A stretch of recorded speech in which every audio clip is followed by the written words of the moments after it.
اپنے گھر میں رہ سکوں، میں نے پہلے سے زیادہ محنت کرنا شروع کر دی تھی تاکہ کامیاب ہو کر اپنے گھر واپس جا سکتا۔ میرے لیے وہ وقت بہت مشکل تھا، ایک تو پڑھائی کی ٹینشن تھی، اوپر سے گھر والوں کی فکر ستاتی رہتی تھی۔ ابا کی گزر جانے کے بعد اماں کی طبیعت بھی خراب رہنے لگی تھی، مگر وہ ایک بہادر اور ہمت والی خاتون تھی، اس لیے انہوں نے خود کو ہم دونوں بچوں کے لیے سنبھالا تھا۔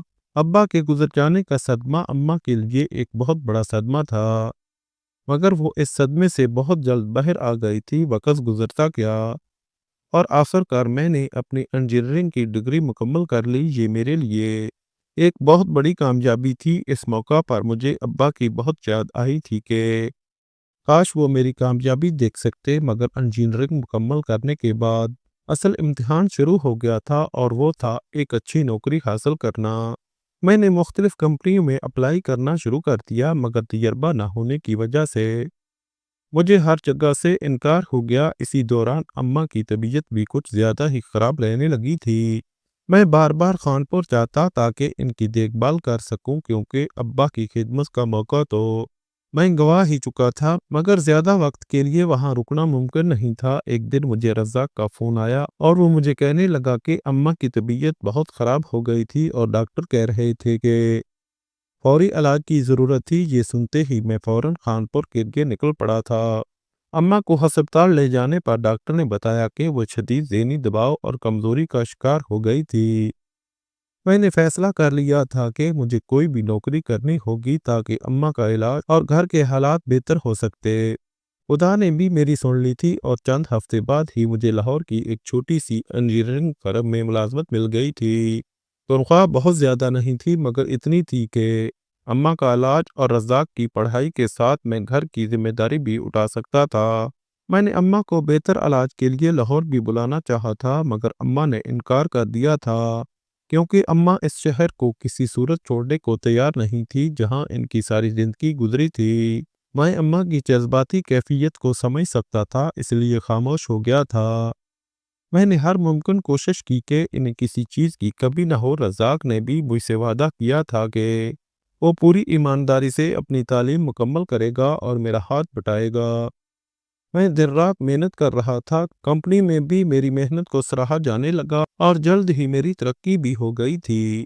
تنخواہ میں اضافہ ہوا تو میں نے اماں کو زیادہ پیسے بھیجنے شروع کر دیے۔ میں چاہتا تھا کہ اماں اسکول کی نوکری چھوڑ کر گھر میں آرام کرے، مگر اماں نے میری بات ماننے سے صاف منع کر دیا تھا۔ جب میری نوکری اچھی چلنے لگی تب اماں نے مجھ سے میری شادی کے بارے میں بات کی، مگر میں نے شادی کی ساری ذمہ داری اماں کو ہی دے دی اور ان سے کہنے لگا کہ وہ جس لڑکی کو میرے لیے پسند کریں گی میں اس سے شادی کر لوں گا۔ اماں نے میری پسند کے بارے میں بھی پوچھا کہ اگر مجھے کوئی لڑکی پسند ہے تو میں انہیں بتا دوں، مگر مجھے اتنی فرصت کہاں تھی کہ میں لڑکیاں پسند کرتا پھرتا۔ اماں کو لگتا تھا کہ میں ایک ماڈرن شہر میں رہ رہا ہوں تو شاید میری پسند بھی ہوگی، مگر میں نے اماں کو کہہ دیا کہ وہ میرے لیے جیسی بھی لڑکی کا انتخاب کریں گی میں اسے خوشی خوشی اپنا لوں گا۔ اماں میری بات سن کر بجائے خوش ہونے کے افسردہ ہو گئی تھی، کیونکہ ان کو لڑکی ڈھونڈنے کا کام بہت مشکل لگ رہا تھا۔ ابا بھی نہیں رہے تھے، ورنہ اماں ان سے ہی اس بارے میں کوئی مشورہ کر لیتی۔ میں اماں سے مسلسل ایک ہی اصرار کرتا تھا کہ وہ نوکری چھوڑ کر گھر بیٹھ جائیں، کیونکہ میری تنخواہ سے گھر کا گزارا بہت اچھا ہونے لگا تھا اور رزاق بھی اب سمجھدار ہو گیا تھا۔ گھر کے حالات اس کے سامنے ہی تو تھے، اس لیے وہ بھی بہت سمجھداری سے اپنی پڑھائی میں دل لگا رہا تھا، مگر اماں مجھے ہر بار یہی کہہ دیتی تھی وہ گھر میں فارغ بیٹھ کر کیا کریں گی، ان کی ساری زندگی باہر نوکری کرتے گزری تھی، اب بھلا وہ سب کو چھوڑ چھاڑ کر خالی ہاتھ گھر میں کیسے بیٹھ سکتی تھی۔ تب میں نے ان کے سامنے اپنی شادی کو ہی وجہ بنا کر رکھ دیا تھا کہ اگر وہ نوکری چھوڑ دیں گی تب ہی میں شادی کرنے کے لیے مانوں گا، ورنہ میں بھی شادی نہیں کروں گا۔ میری بات سن کر اماں مجھے کہنے لگی کہ اگر ان کو میرے لائق کوئی اچھی سی لڑکی مل جائے گی تو وہ میری شادی کروانے کے بعد نوکری چھوڑ دیں گی، کیونکہ تب ان کے ساتھ وقت گزارنے کے لیے گھر میں کوئی تو ہوگا، ورنہ خالی گھر تو ان کو کاٹ کھانے کو دوڑتا تھا۔ اور میں بھی مان گیا تھا کہ چلو اسی بہانے اماں کم از کم گھر بیٹھ کر آرام تو کر لیں گی اور ان کی دیکھ بھال کے لیے بھی گھر میں کوئی موجود ہوگا۔ پھر اماں کی طرف سے میری فکر بھی تھوڑی بہت کم ہو جائے گی، کیونکہ میں ان سے دور کسی اور شہر میں بیٹھا ہوا تھا، اور رزاق بھی سارا دن اپنی پڑھائی میں مصروف رہتا تھا۔ پہلے وہ کالج میں ہوتا تھا اور کالج کے بعد وہ اکیڈمی میں پڑھانے کے لیے چلا جاتا تھا۔ گھر واپس آتے آتے اس کو کافی وقت ہو جاتا تھا، اور یہ سارا وقت اماں گھر میں اکیلی ہی رہتی تھی، اس لیے مجھے ہر وقت ان کی فکر ستاتی رہتی تھی۔ اماں نے میرے لیے رشتے کی تلاش شروع کر دی تھی۔ انہوں نے تو جیسے اپنا مشن ہی بنا لیا تھا کہ وہ ہر چھٹی والے دن میرے لیے ایک لڑکی ڈھونڈنے کے لیے اٹھ کھڑی ہوتی تھی۔ رشتے کی تلاش کے دوران بھی اماں نے مجھ سے بہت بار پوچھا تھا کہ میں ان کو کم از کم اپنی پسند کے بارے میں ہی بتا دوں کہ مجھے کس طرح کی لڑکی چاہیے تھی، مگر میں نے بھی اماں کو ناراض ہوتے ہوئے کہہ دیا تھا کہ مجھے ان کی پسند پر پورا بھروسہ ہے۔ وہ جس بھی لڑکی کو میرے لیے پسند کریں گی میں اس کو قبول کر لوں گا۔ بھلا مجھے ان کی پسند پر کوئی اعتراض کیسے ہو سکتا تھا؟ پھر آخرکار اماں نے میرے لیے ایک لڑکی کو پسند کر ہی لیا تھا۔ جب انہوں نے مجھے اس بارے میں معلومات دینا چاہی تب بھی میں نے اماں کو صاف انکار کر دیا تھا کہ مجھے ان کی پسند پر پورا بھروسہ تھا، اس لیے وہ مجھے لڑکی کے بارے میں بتانے کے بجائے شادی کی تیاریوں میں مصروف ہو جاتی، کیونکہ میں تو بس یہی چاہتا تھا کہ اماں اب نوکری چھوڑ کر گھر میں آرام کریں، اور اس کے لیے ہی تو میں شادی کر رہا تھا تاکہ میری بیوی ان کا خیال رکھ سکتی۔ جب میری منگنی کرنے کے لیے جانا تھا تب بھی اماں نے مجھے بہت بار کہا تھا کہ میں ان کے ساتھ چلوں اور جا کر لڑکی سے ایک بار مل ہی لوں، مگر میں نے بھی ہر بار کام کا بہانہ بنا کر منع کر دیا تھا۔ بھلا میرا وہاں کیا کام تھا؟ جب اماں کو لڑکی پسند آ ہی گئی تھی تو میں نے اس کو دیکھ کر کیا کرنا تھا؟ رزاق نے بھی مجھے بہت بار کہا تھا کہ تم بہت خوش قسمت ہو جو تمہیں اتنی اچھی لڑکی مل رہی ہے، اور میں بھی رزاق کی بات سن کر صرف مسکرا دیا کرتا تھا، اور اس کو اتنا کہہ دیا کرتا تھا کہ آخر اماں نے پسند کی ہے تو بھلا اماں کی پسند بری کیسے ہو سکتی تھی؟ لڑکی کے گھر والوں نے بھی مجھ سے ملنے کا بہت بار کہا تھا، مگر میں ہر بار کام میں اتنا مصروف ہوتا تھا کہ مجھے تھوڑا بہت وقت بھی نہیں ملتا تھا کہ میں جا کر لڑکی کے گھر والوں سے مل ہی لیتا، مگر ان کے لیے تو ایک لڑکی کا معاملہ تھا، اس لیے لڑکی کے بھائی مجھ سے لاہور میں ہی ملنے آ گئے تھے۔ وہ ایک سیدھے سادے اور خوش مزاج انسان تھے۔ مجھے ان سے مل کر بہت زیادہ خوشی ہوئی تھی، اور یقین ہو گیا تھا کہ اماں نے میرے لیے ایک پڑھی لکھی لڑکی کو ہی چنا تھا۔ لڑکی کے بھائی بھی مجھ سے مل کر بہت مطمئن ہوئے تھے، اور خوشی خوشی واپس جا کر شادی کی تیاریاں شروع کرنے کا کہہ دیا تھا۔ میں نے اماں سے صرف اتنا کہا تھا کہ اگر ان کو کسی بھی چیز کی یا پیسوں کی ضرورت ہو تو وہ مجھے کہہ سکتی تھی، کیونکہ میں کام میں اس قدر مصروف ہو گیا تھا کہ میرا اگر پہلے ہر مہینے 3 سے 4 بار گھر کا چکر لگتا تھا تو اب میں ہر مہینے صرف 2 بار ہی گھر جانے لگا تھا۔ جب شادی کی ساری تیاریاں مکمل ہو گئی تب اماں نے مجھے بتا دیا کہ شادی کی تاریخ بھی طے کر دی گئی تھی، اور اماں مجھے غصے سے ڈانٹتے ہوئے کہنے لگی تھی کہ تمہیں شادی کی تاریخ کا جلدی اس لیے بتا رہی ہوں تاکہ تم شادی والے دن بھی یہ بہانہ نہ کر دو کہ میں کام میں مصروف ہوں اور نہیں آ سکتا۔ اماں کی بات سن کر میں کھل کھلا کر ہنس دیا تھا۔ میں ان کو کیسے بتا سکتا تھا کہ میں محنت صرف اس لیے کر رہا تھا تاکہ اپنے گھر کے حالات بہتر کر سکتا اور اماں کو ایک آرام دہ زندگی دے سکتا، کیونکہ انہوں نے میرے لیے ساری زندگی بہت زیادہ محنت کی تھی۔ پھر بھلا میں ان کے آرام کے لیے تھوڑی بہت محنت کیوں نہیں کر سکتا تھا؟ شادی کی تیاریاں مکمل ہو گئی تو وہ دن بھی آ پہنچا جب میرا نکاح رانیہ کے ساتھ تھا۔ میں اپنی شادی کے لیے کام سے پورے 2 مہینے کی چھٹی لے کر خانپور گیا تھا تاکہ شادی کے سارے کام بھی ختم ہو جاتے اور اماں کی ناراضگی بھی ختم ہو جاتی کہ میں نے تو گھر کا رخ کرنا ہی چھوڑ دیا تھا۔ اماں اکثر مجھے مذاق میں کہا کرتی تھی کہ ابھی تو تمہارا گھر آنے کا دل ہی نہیں کرتا، مگر جب تمہاری شادی ہو جائے گی تو دیکھنا کیسے بھاگتے ہوئے آؤ گے۔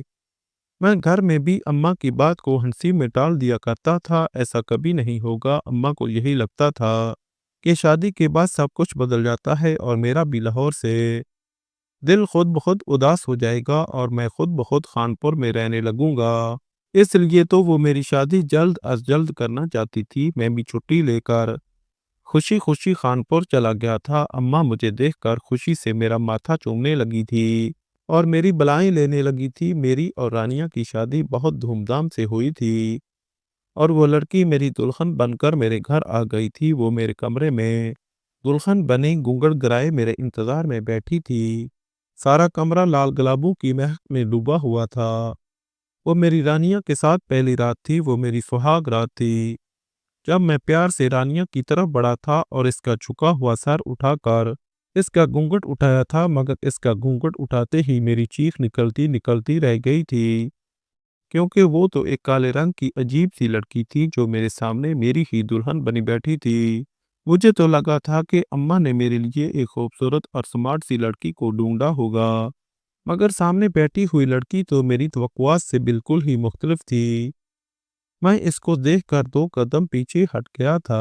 وہ لڑکی جو سامنے میری دلہن بنی بیٹھی تھی، اس کی آنکھوں میں میرا یہ رویہ دیکھ کر بے چینی ابھری تھی، مگر مجھے تو وہ پہلی نظر میں ہی اتنی بری لگی تھی کہ مجھے اماں پر غصہ آنے لگا تھا کہ انہوں نے میرے لیے ایسی لڑکی کو ڈھونڈا تھا۔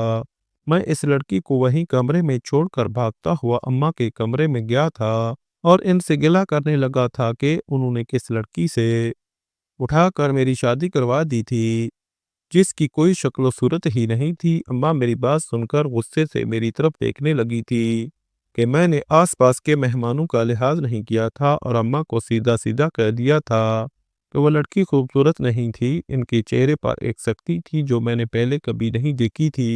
وہ مجھے سمجھانے لگی تھی کہ شادی صرف شکل و صورت سے ہی نہیں ہوتی۔ انہوں نے مجھ سے پہلے کبھی اتنے غصے میں بات نہیں کی تھی جتنے غصے میں وہ اس وقت تھی، مگر میں نے اماں سے کہا کہ میں نے تو آپ پر بھروسہ کیا تھا اور آپ نے میرے لیے ایک ایسی لڑکی چن لی جسے دیکھ کر مجھے خوف محسوس ہو رہا ہے۔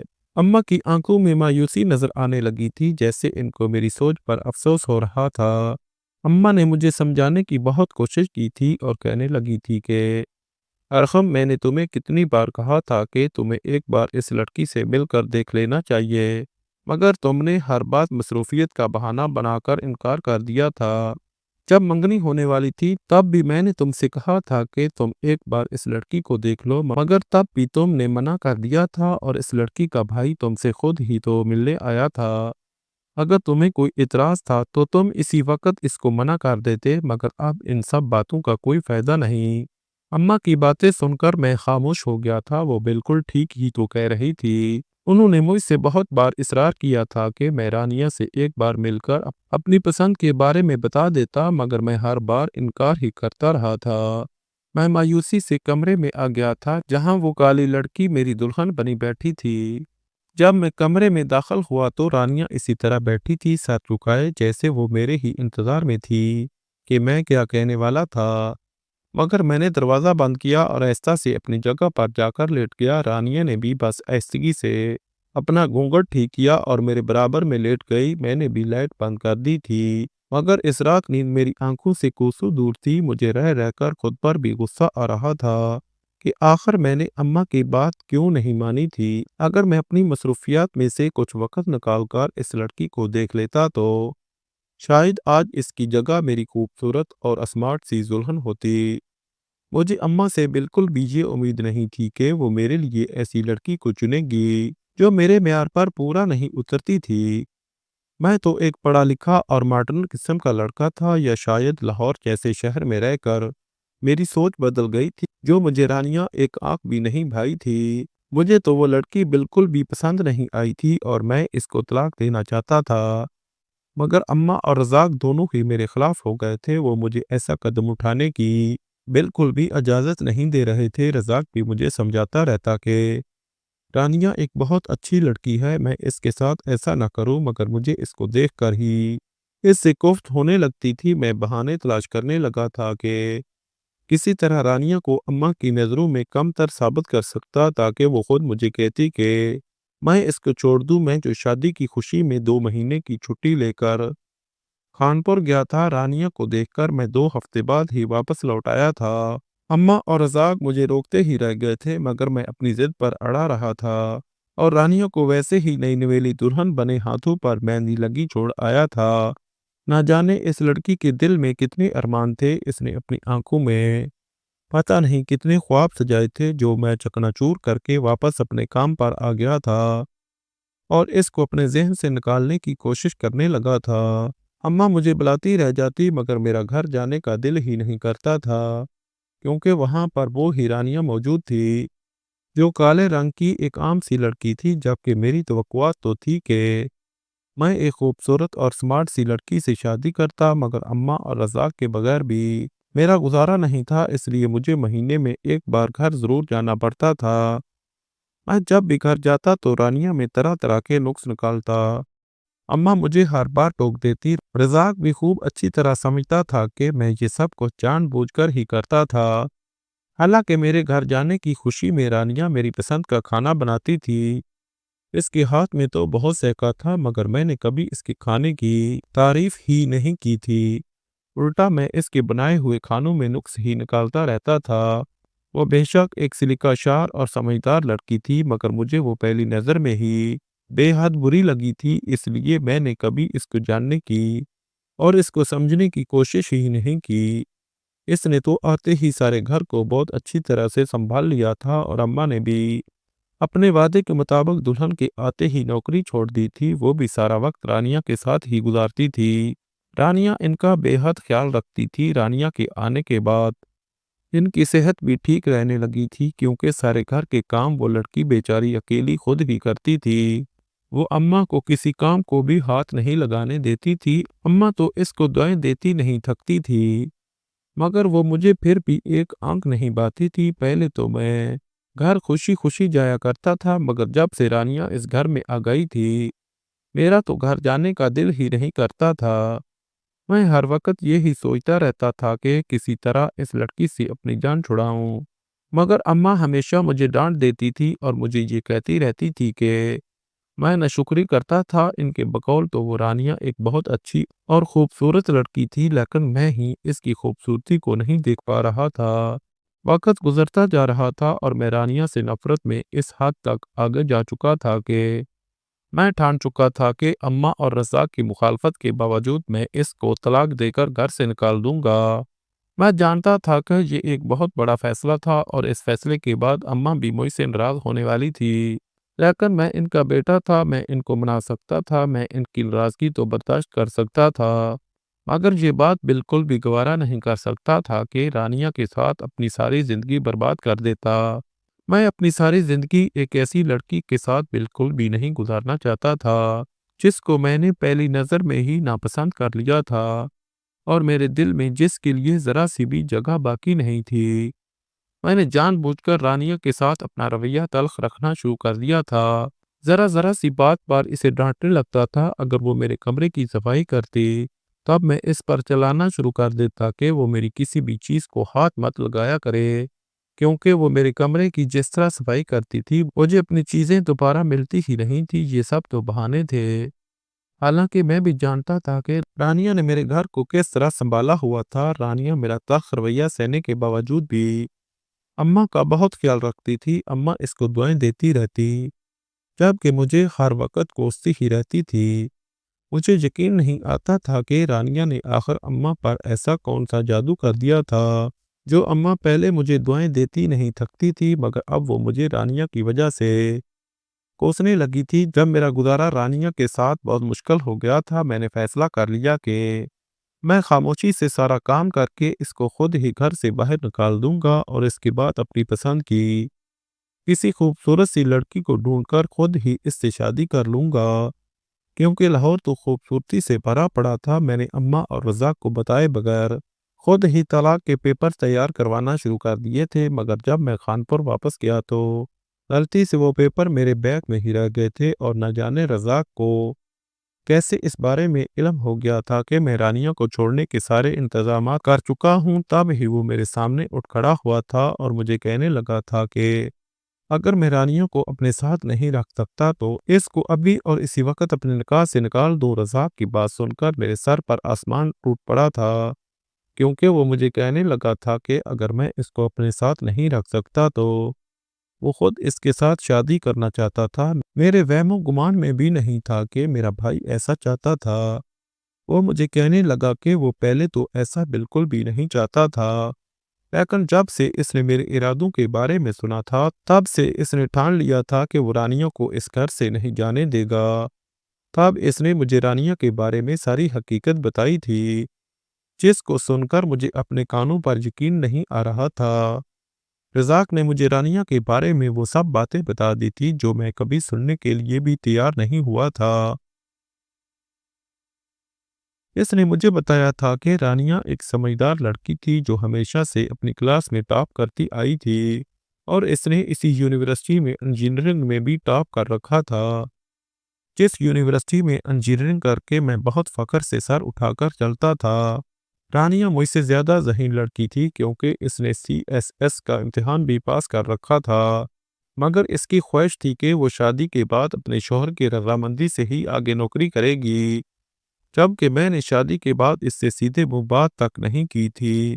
مجھے رزاق کے منہ سے رانیہ کی تعریفیں سن کر ایسا لگ رہا تھا جیسے میں شرم کے مارے زمین میں گڑ رہا تھا۔ مجھے تو ہمیشہ یہی لگتا تھا کہ میں پڑھا لکھا تھا تو مجھے ایک پڑھی لکھی اور خوبصورت لڑکی چاہیے تھی، جبکہ رانیہ تو مجھ سے زیادہ پڑھی لکھی اور ذہین لڑکی تھی۔ اس نے میرا ہر طرح کا برا رویہ برداشت کیا تھا اور کبھی مجھ سے یا اماں سے کسی بھی بات کی کوئی شکایت تک نہیں کی تھی۔ تب مجھے اپنے کیے پر شرمندگی ہوئی تھی اور اماں کی پسند پر یقین آ گیا تھا کہ وہ واقعی میرے لیے کسی کمتر لڑکی کو تو چن نہیں سکتی تھی۔ انہوں نے میرے لیے جس لڑکی کو چنا تھا وہ بے شک سب سے بہتر لڑکی تھی۔ رانیہ میرے لیے ایک بہترین ہم سفر ثابت ہوئی تھی۔ آج میں اس کے ساتھ ایک آئیڈیل زندگی گزار رہا ہوں کیونکہ میں جان چکا ہوں کہ صورت کی خوبصورتی سے زیادہ سیرت کا خوبصورت ہونا معنی رکھتا ہے۔ انسان کی پہچان ہی اخلاق سے ہے۔ عام لفظوں میں ہمارا دوسروں کے ساتھ رویہ کیسا ہے، ہم دوسروں کے ساتھ کس طرح پیش آتے ہیں۔ انسان بہت جذباتی ہے۔ جب اس کے مطلب کی بات اس سے نہیں کرو گے تو وہ اپنا اخلاق بگاڑ لیتا ہے۔ اگر ایک انسان سب کے ساتھ اچھے سے پیش آتا ہے لیکن وہ ہی کام پر جاتے ہوئے اگر کسی کے ساتھ جھگڑا کر دیتا ہے تو اس نے اپنے اخلاق پر داغ لگا دیا۔ جتنا خوبصورت ہی انسان کیوں نہ ہو، لیکن جب تک سیرت خوبصورت نہیں ہوگی، یعنی وہ اندر سے خوبصورت نہیں ہوگا، وہ انسان نہیں ہوگا۔ خواہش صرف اتنی ہے کہ کچھ الفاظ لکھوں جس سے کوئی گمراہی کے راستے پہ جاتے جاتے رک جائے، اور نہ بھی رکے تو سوچ میں ضرور پڑ جائے۔ دوستو، امید کرتا ہوں کہ آپ کو یہ ہماری کہانی پسند آئی ہوگی۔ کہانی پسند آئی ہو تو ویڈیو کو لائک کریں، کمنٹ کریں، شیئر کرنا بالکل بھی نہ بھولیں۔ اور ہاں، اگر آپ اس چینل پر نئے ہوں تو اس چینل کو سبسکرائب ضرور کریں اور نوٹیفیکیشن کو ضرور دبائیں تاکہ آنے والی کہانی سب سے پہلے آپ کو مل سکے۔ ملتے ہیں کل ایک نئی اور دلچسپ کہانی کے ساتھ۔ اللہ حافظ۔